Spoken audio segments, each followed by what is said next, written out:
Welcome back to the channel. This is part 2 of my what you should be considering if you're doing a PC build. Let me stop you. First, tell you thank you for coming back to the channel. But also, if you have not seen part 1, here it is right there.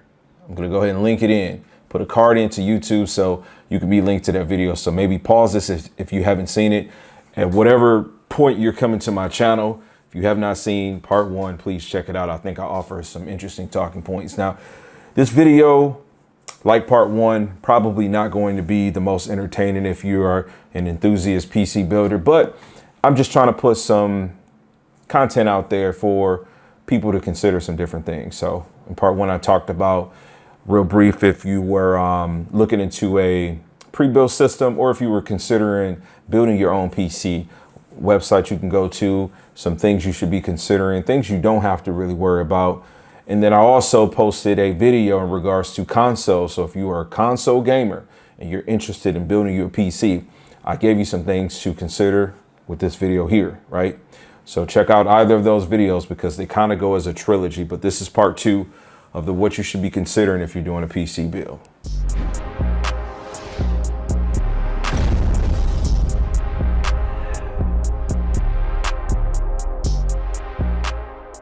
Once again, welcome back to the channel. I'm your host, TKK. Please like the video, share, subscribe. Got to put that out there. We're trying to grow. I appreciate you guys. We're over 3K right now. So I want to start off by just kind of talking to you guys about the parts and why I made the decision to go with these parts. This video is going to encompass a new build for me, which last week or 2 weeks ago now, I actually shared that I was able to obtain a Founders Edition RTX 3090 graphics card, right? And in the first video, if you checked it out, I did say that this is literally the Bible of your gaming PC. If you are a gamer and you're looking to push frames, you're looking to push resolution, you're looking for the latest and greatest bleeding edge technology, you start with the GPU. So it doesn't matter if it's a pre-built or a custom build. In this case, obviously, it's going to be a custom build done by me, for me. I have the 3090. And so today, right now, we're going to get things unboxed and I'm going to talk to you guys about why I chose the parts. Now, before we start opening this and that up, let me tell you that this is essentially a no compromise build. No compromise being a term that you use if you want to play with the best graphical fidelity and the highest frame rate as much as you can. I don't plan on using Deep Learning Super Sample. This is an NVIDIA card, and if you don't know what that is, it's essentially a technology that enables the game to run at a lower internal resolution and to be upscaled. I really want to play with this build using my new 48-inch C1 OLED to take the most out of, to get the most out of playing in 4K at up to 120 frames per second if possible, right? So to start, I got the RTX 3090 because as of right now, this is the greatest GPU you can get to do that right now. I've done an unboxing of that, so I don't need to open that. The second piece, and this is going to be pretty critical, it's going to be the processor. Graphical processor, central processor. If this is the transmission in the car, this is the engine, right? You can't have one without the other, right? So this is going to be Intel's 12th generation i9-12900K. This is unclocked, unlocked, and it's an amazing processor. It's going to give me everything that I need to get. Once I get the build together, I'll talk more into the logistics, but this is what we got for the processor. This will get unboxed. To drive all of this, I'm gonna use my analogies. Motherboard is essentially your skeleton. This kind of ties everything together, right? This is the structure. Everything has to plug into this, and you have to have the right compatibility. So I went with, because I chose this processor, the Asus Strix Z690E gaming Wi-Fi motherboard. Now, I'm no stranger to using Asus motherboards. We currently do in the house have a Z390 board that's pretty much older version of, an older version of this. This board comes with everything I need. Now, I have some frustrations going into this build, and I'll talk about those in just in a second, but this board literally was the saving grace, and I'm so grateful that whatever it was in my mind told me to pick this board. So this is the board. To power everything, because you got to have power. The battery, if you would, is going to be this Corsair RM850. It's an 850 watt power supply. It's going to be enough to drive what I've got going on here. You could definitely go crazy. It does never hurts to go higher on the power supply, but the 850 is going to be sufficient. Corsair, obviously a reputable company. If you know anything about it, they sell a lot of peripherals and such. And so I've used this for a lot of different things. So this is going to be the drive or the power supply that gets me taken care of. It's white because I am going with the Corsair 7000D in white, right? I have previously reviewed the 5000D in both black and white. 7000D is currently what I have in black as my Plex server. Going to be changing that up, but this thing offers me pretty much everything I need. 6 mechanical drives can go into this. They've got space for, I believe, 6 SATA drives also, as well as whatever ports or drives that will go into your motherboard. There's a total of 4 USB-A ports there. So if your motherboard has 2 3.0 pin connectors, you can do that. This board doesn't, but the MSI board that I have currently in my black 7000D does. So in that particular build, I'm able to use all 4 USBs. This also does have USB-C on the top. This is an amazing case. I love it. They make cable management extremely well and easy for you. From the RAM perspective, we got the Dominator. That's going to be there. It's running at 5600 megahertz. So good stuff there. To cool the processor, because this processor does not come with the cooler. You have to have a cooler if you don't know. For the processor, going with the Kraken by NZXT Z73. This has been featured before in my no compromise build. If I haven't used up all of my cards in this video yet, there's a link to you to see that. If you want to pause, you can check that out. I got the same cooler in that. It's really cool because it's a 360 all-in-one cooler solution, but it does give you some proprietary aesthetics. You can essentially put what you want. In the current configuration, I have Ryu from the Street Fighter animated movie doing the Shinku Hadouken. And so, yeah, this is going to be real nice to keep the processor cool, and it's going to make things look sweet. For storage, because I'm going to be real with you guys about storage, and throughout the video, we'll talk about this. I'm using the Samsung Evo Pro 980, right? It's 1 terabyte. This is going to be a gaming drive. I am going to be using an NVMe M.2 also for Windows, but right now I'm going to be starting with 1 terabyte of storage for my Steam games, right? So that's what we got there. And lastly, to tie all of this in, we've got several fans. I'm going to start the unboxing here, and then I'll phase forward with the official unboxing when I'm in position to do so, to kind of give you guys a minute to get situated. I purchased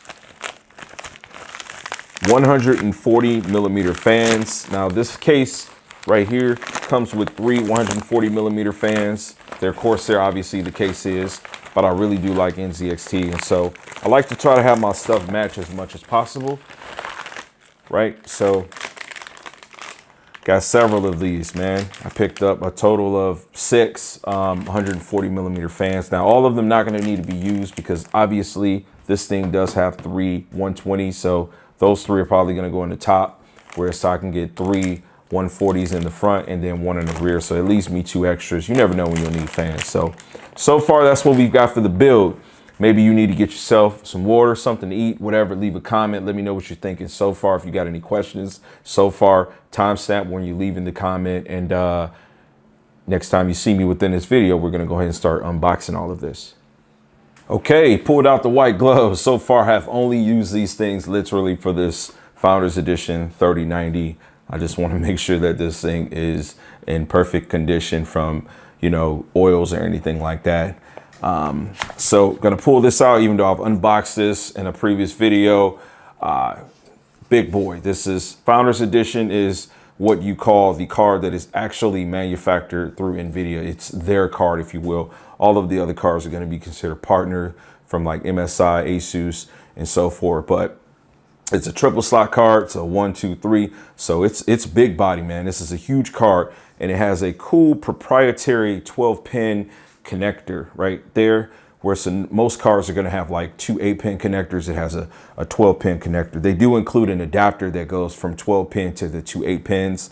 But what I did for myself was I actually purchased a adapter or a cable that is specific to the Corsair power supply. This cable is actually from Corsair, and I did show this before too. but I'm gonna show it to you guys now. This video is gonna have obviously some depth, so if you want to kind of scan through, you can, or you can watch it. So this is a 12 pin connector that goes to the card, made specifically for this card, to two 8-pin connectors. So this is manufactured by Corsair. This costs about 15 bucks. This puts you in a position where you could just have a clean aesthetic, where you're not having different looking cables running throughout your PC, right? So cable management is important. At the end of this video, you will see the build and you'll get to see the cable management I've done. So again, the two 8-pins are going to go into this white power supply as such, right? And then the other end is going to go there. So I think it's going to look real nice and attractive. So far you can see, obviously I chose that power supply because I wanted this cable, right? So you want to really do the thing of planning out your build, do the best that you can. So use that PC Part Picker website that I mentioned in the first video. If you didn't get to see that, go check it out. And it's going to really help you. That compatibility checker makes it where you pretty much can't get anything wrong. Now, there's not much to see with this drive that I'm going to open, but because I did recently do a video around consoles and if they were good enough, if you haven't checked that out, please do so. This is a Generation 4 NVMe drive, okay?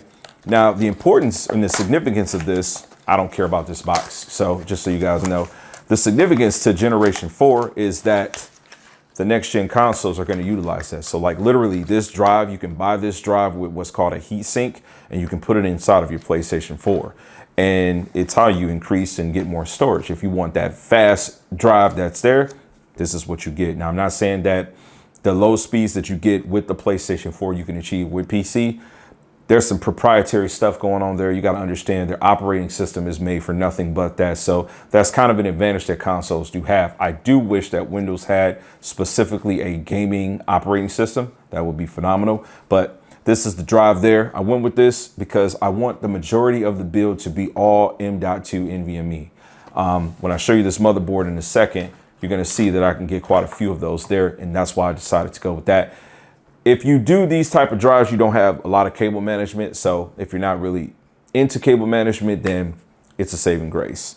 Moving along, we're going to go to the central processing unit. Okay. Again, this is the Intel 12th generation i9, 12900K to be specific, right? So Intel always gives you this interesting looking box, you know, so it's there. They do offer you this little sticker. You know, if you buy a pre-built system from them, or, you know, one from like a Dell or an HP, if it has one of their chipsets in there, there's always like a sticker there. So they give you that sticker so that you can put it on your PC. Will not be happening on my 7000D case. That's all they give you. I'll give you the sticker and the manual, and that's pretty much that. When we get past that, I like to call this thing a waffle. It's a beautiful non-gold, but gold colored casing is what it comes in. Turn that open, and you've got your processor. This is literally the brains to your computer. You have to have this, right? When you hit a key, when you do anything, the computer has to process it. This does the processing. So your video renders and all of that different thing, your coding, you're going to a website. This guy is literally the brain. So this was chosen because it was new and it's bleeding edge. And I have been using AMD before the hype train, before they were actually good and showed that they deserve my money. I was using AMD, but there's some hiccups. Intel is just, there's something about Intel that is just reliable, right? I mean, again, my main driver right now with the 3090 has some AMD high-end technology inside of it, something comparable to this, but I'm going with this build because I want to get back to Intel and see what they have to offer me, okay? Historically, Intel was always better for frames, even if it was 2 to 3 frames. AMD has definitely done their thing, but yeah, we're good there.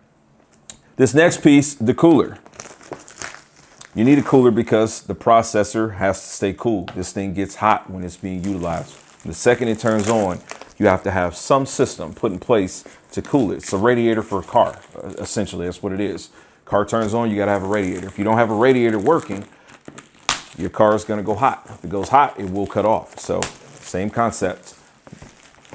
This cooler I went with because of a couple of reasons. Number one, it's cool as heck. It looks good. It's attractive. Number two, I actually like NZXT. Use several of their fans, several of their products, several of their cases. They make quality stuff. I even thought about doing one of their motherboards a couple of generations ago, but never got around to that. And another reason is because I have used this before. This is tried and true. It's worked good for me. It's got the aesthetics that I want to go with. Black finish, NZXT fans. They're going to match with the NZXT larger fans that I picked, and I'm going to show you those in a second. So you open this up, you got a booklet. And get this thing out of the box so you can take a look at this. We're going for a long video this time, so we got 3 fans in here. They are 120 millimeter, okay? 120 millimeter. So these are gonna sit at the top. Got the actual radiator there. So that's gonna sit at the top. The fan's gonna sit under that, exhausting that air that's coming through the pump. And then the claim to fame to this thing, it's the added bonus, it does have a screen, right? There's an actual screen on this thing. And what you can do is you can load up their cam software, and then you can find an image, even customize and make your own gift or movie, whatever you want. As long as it fits in there and looks clean, you can put it there, and it just sets your PC apart from any other one that you would see, right? So great options there. So far, we've got through processor, cooler, we've got through storage, we've got through the graphics card. We get this put away, and we will get to the motherboard. Let's actually take a look at this thing. So again, this is Asus Strix Z690. I said 390 because I have a build on the ultra wide monitor that's been featured on the channel. It's a Z390 there, still holding up. 3 generations old, i9-9900K, which, by the way, when most YouTubers do their benchmarking, you will see i9-9900K, Windows 10 with like a 3090, 3080, 3080 Ti. Because I don't know, my assumption is that it's just tried and true. I can tell you that that board and that processor combo works really well. So again, went with the newer version of that. And I'm gonna crack this thing open right now. Now, this is where I ran into an issue, okay? Because when you pick Intel, you do literally have a harder time with matching up specific parts. So in this case, when Intel makes their parts, their processors at least, they make them for 2 generations at max. What do I mean? Well, what I mean is you have 8th generation, 9th generation, 7th generation, 6th generation, 5th and 4th. That's how it goes. You have 10 and 11. 12 is a whole new chipset. The chipset is the middle, the way the processor is actually configured. Well, the problem is this chipset is so new that none of the coolers really come with, well, I won't say none of them, but there's a lot of coolers that will be sitting on retail stands that don't come with the proper socket and bracket for you to be able to fit onto this motherboard. That created a problem for me. Ooh, this thing's got some weight to it. That created a problem for me because here I am sitting literally today, and I get the cooler that I have only to check the serial number, because if it was manufactured, I'm talking about this cooler right here, NZXT says if this is manufactured as of 11/25/21, and you can check the manufacture date based on the serial number, it will include the 1700 socket, which is needed for this. This cannot fit without that socket, okay? So you have to plan that out. So looking at the PC part picker is essential for this piece. The problem is this was manufactured in September, so it doesn't come with the 1700 socket. However, this specific motherboard, Asus has done a great thing. They have drilled 2 holes that makes it so that your older mounts will actually fit. So I am so grateful, dude. Like, I cannot tell you. I've been sitting here just wondering and waiting what's going to happen. When I got that thing in the mail today, wondering if it was going to have the socket or not. And when it didn't have it, I was just so, I'm not going to say depressed, but I was upset, man. All right, so let me get this thing open.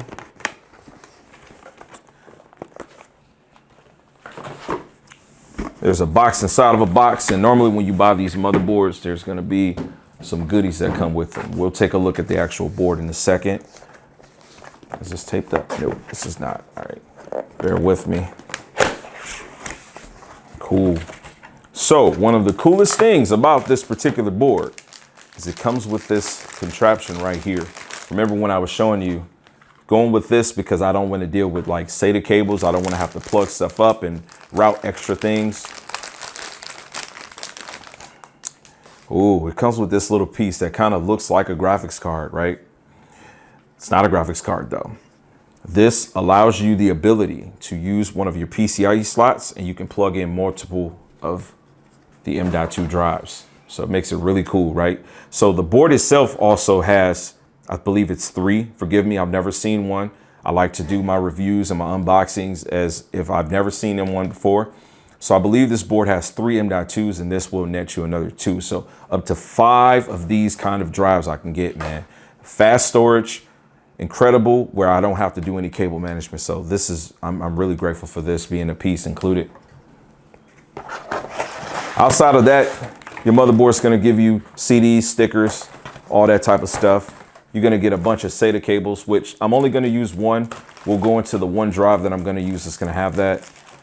But you also get a Wi-Fi adapter here, something that's gonna plug into the back of the motherboard, because this does have the new Wi-Fi 6. If you have technology or a router that can take advantage of those speeds, hardwire is always the better way to go though. So definitely gonna be doing that. All right, so let me close this up and we'll take a look at the motherboard, and then I'll switch camera angles so that we can get into looking at this case, because the case is going to tie everything in. Got to plan everything out with the case. All right. Let's get all this put away. Make sure you leave a like if you're still watching this video. Subscribe if you're not subscribed. Please. Do appreciate the support.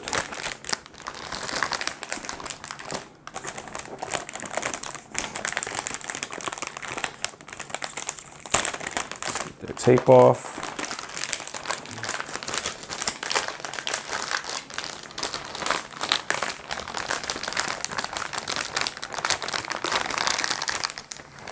We're going to take a look at this beauty. Take a look at that thing. This thing is beautiful. Obviously, you'll be able to see more of it once we get it turned on. The back of this, from a USB perspective, there are 11 ports. Crazy, 11 total. This does have Thunderbolt, so I will be able to do my VR gaming. I'm so excited about this. It also has this little button here that makes it really cool, so that if you're putting your graphics card in, it releases it. I mean, you know, some of these cards now, they're so large. If you put it in, you're concerned with if you're gonna break it, pulling it out. You got a quick release tab. This thing just has a lot of nice features that I'm very grateful for. So let me get all this put back, and then we'll open up this case. All right, so I do realize that the previous transition that we're coming from was about 14 minutes long. Like I said, this video is gonna have some length to it. I don't feel like I need to really show you guys the case. You know, I have shown this case that I'm using on the channel before, and you're going to see the build, so we'll talk about it at the end of the video. But for this motherboard, the piece that I was just talking about, where I was saying the compatibility with the cooler, if you can kind of take a look here, you'll see on the motherboard, they've like double drilled, right? So there's not like just one screw, there's like a 2-screw hole there. Man, that helped out tremendously, because this is LGA 1700. So your cooler has to specifically, like, it has to be a perfect fit for that. And so literally this board is one of the boards that is okay with it not being just that, right? So the stars align. If this helps anybody just to see, hey man, look, you can plan and plan and plan and plan and plan and hope. Like I said, for me today, this came in the mail. I was literally 2 hours ago looking at the serial number and was just upset because I'm like, man, this isn't it. So I had to order that. So I'm thinking I have to order another one and gamble it.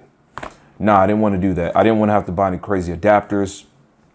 It just so happened that I picked the right motherboard, so I'm glad I went with this one. So I'm gonna get this build together. I'm gonna show it to you, and then we'll have some more talking points as to the parts and things like that.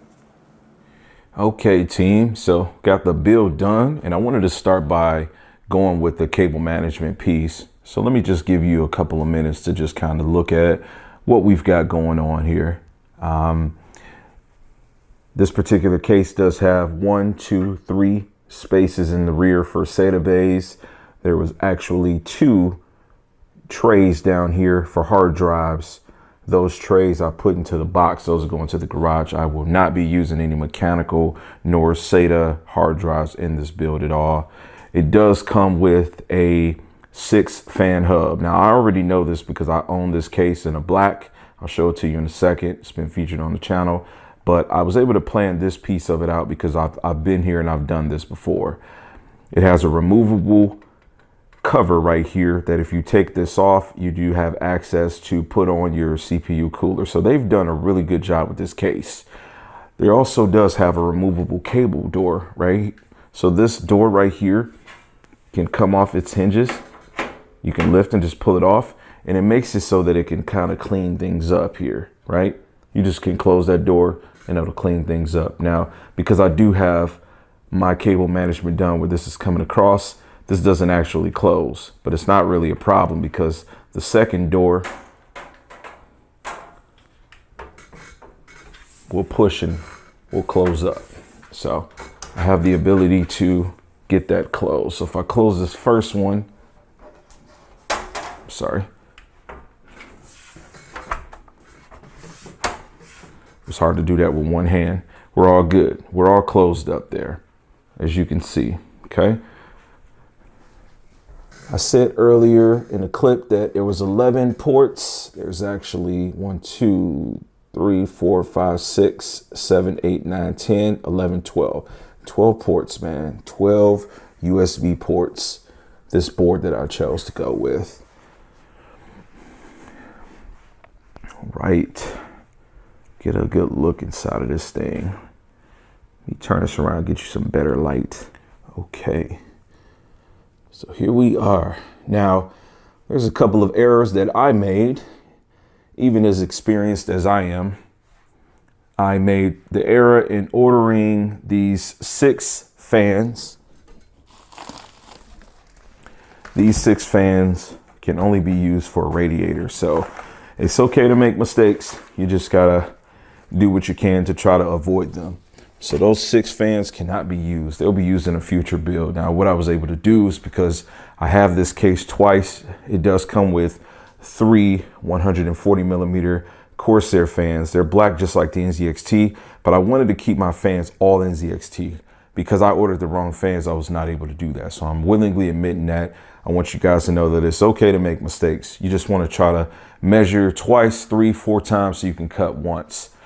So I do have 3 Corsair fans, all 140 millimeter in the front, bringing air in.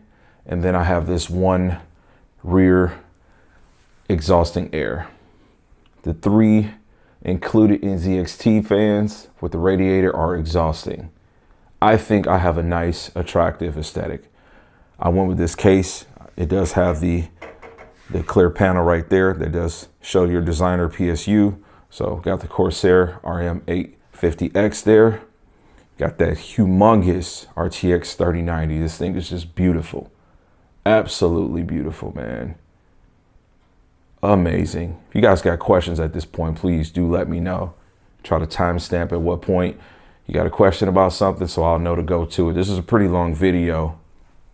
And just to be clear, we are working. This is my current 7000D in black, right? My server build, and I'm currently shooting the content. I just had to drag over here so I can take a look and listen and so how things sounded.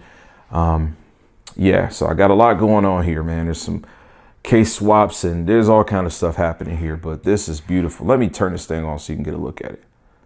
And we are plugged in. Go ahead and hit the switch, get us some power so we can check it out. right? As you can see, there's some illumination there for this motherboard. Asus with their strict boards, they typically put their illumination there. Go ahead and turn this on. Power. This board does offer some nice features. Got those numbers there. There's a bunch of codes. This is designed to help you so you can reference the guide. Now, I haven't installed Windows on this yet, but I know that everything's working because the codes that I got eventually comes up as VGA, which means I need to plug it up to an actual monitor. And again, I don't have Windows on there, so just going to the BIOS. But yeah, this thing is beautiful. Fans are all turning.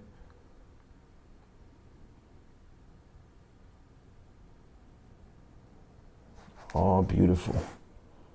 Now, let me just explain to you the aesthetics that I was going for. I just wanted something white. I didn't want to do anything too crazy with the RGB. What I'm going to end up doing is probably making the lighting here white. I'll probably make the lighting there white also, just to kind of keep it clean. I will end up doing some kind of graphic here within this screen. This screen, as I said, with their software, you can load that up. And on video, let me just take you to my other 3090 build and show you what that looks like, because I actually have it turned on.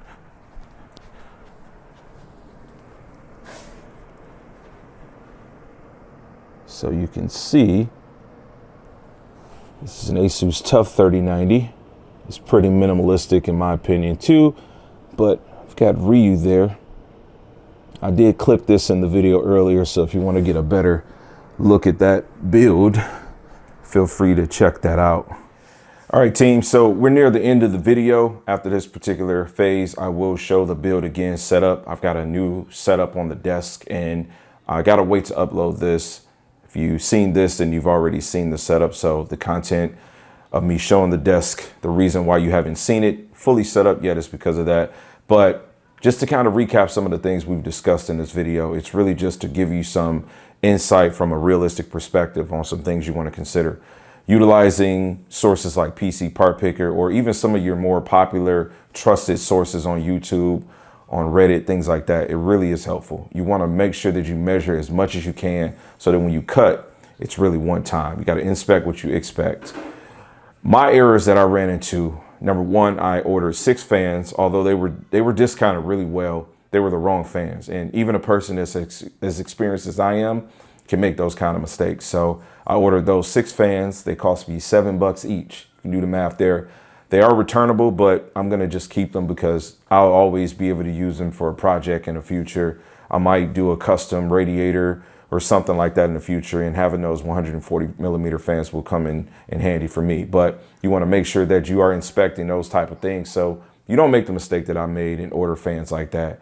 So that's number one. Number two, I did tell you guys that I was going to use one SATA connection. What I ended up doing was putting 3 M.2 ports into the actual computer, right? So collectively, the motherboard can support 5 M.2 ports. I got 3 in there. I have one 500 gig Intel NVMe, that's SSD, it's a generation 3. That houses my Windows, it has my Steam, it has the root of all my programs. That drive doesn't need to be the biggest. So the 980 drive that I showed you in the unboxing of this video, I'm actually gonna use that as a secondary drive. I also have another 1 terabyte Samsung drive. It's a generation 3 NVMe also. So those 2 1 terabyte drives are gonna be there for me to have games. This PC is not designed for me to do really any video editing, but I can do that. It's designed for me to be able to stream too. So picking the parts that I picked, I did great with that. Lastly, the motherboard. If you guys are deciding on going with this new Intel iteration, make sure that you are definitely dotting your I's and crossing your T's, because thankfully I picked a particular motherboard that actually supported an older cooler. Had I not done that, I wouldn't be able to produce this content for you right now, and I wouldn't be able to get back to gaming on my desktop, which is really my end game. I have the 3090 build on my 77 inch, and I love being able to sit 10 to 11 to 12 feet away from the TV, gaming with a controller. But I really do like playing at the desktop too. So having the 48-inch C1 helps, and having the 3090 gives me the no compromise build that I want. So if you guys got any questions, leave them in the comments. We can have a conversation. I'm here to try to help. If you have any constructive criticism about what I could have did differently in the video, it's an open forum. I made this video for you guys to watch and for you to critique, for you to criticize. So let me know. I appreciate the support. Leave a like, leave a comment, subscribe, and share if you feel like you need to. I'm going to end this video with me showing you an overview of the setup. But at this point, you've probably already seen it if you've been following the channel. Max love.